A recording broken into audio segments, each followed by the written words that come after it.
সকালবেলা সামান্য একটু কাজ নিয়ে তোমাদের সামনে আসলাম। কাজ তো অনেক থাকে সকাল থেকে ওঠার পর, তা সামান্য একটু কাজ নিয়ে তোমাদের সামনে আসলাম। আর করছি কিন্তু এখন গরম জল, যেহেতু রিওর একটু ঠান্ডা লেগেছে আর ডাক্তার ওকে গরম জল ছাড়া অন্য কিছু নর্মাল ঠান্ডা জল খাওয়াতে মানা করেছে। তা জলটা কিন্তু একটু ফ্লাক্সে করে রাখলে খুব সুবিধাই হয়, এই জন্য কিন্তু আমি গরম জলটা করে নিচ্ছি। আর এখানে দেখো সুইচটা দেওয়ার পর লাল লাইটটা জ্বলছে, এটা যতক্ষণ না গরম হবে ততক্ষণ কিন্তু বন্ধ হবে না। তা গরম জল হওয়ার পর কিন্তু দেখো আপনি বন্ধ হয়ে গেল, জলটা কিন্তু ভিতরে ফুটছে। আর এটা ঢাকনাটা বন্ধ করে জলটা ঢাললে না পড়ে যায়, ঢাকনা বন্ধ করে ঢাললেও পড়ে কিন্তু পরিমাণে অল্প পড়ে। তা গরম জলটা এখন তো শীত পড়ে গেছে, সবারই একটু গরম জল খাওয়ার দরকার আছে, উষ্ণ গরম জল খেলে তো খুবই ভালো হয়।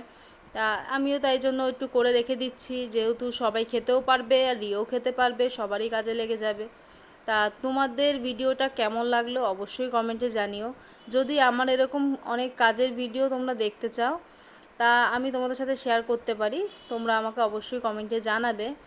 আর অবশ্যই আমার সাথে থাকবে, পাশে থাকবে, যেরমভাবে সবাই ছিলে আর যে এখনও নেই তাদেরকেও বলছি আমার পাশে থেকো প্লিজ। আমিও চেষ্টা করব তোমাদের পাশে থাকার। ধন্যবাদ বন্ধু।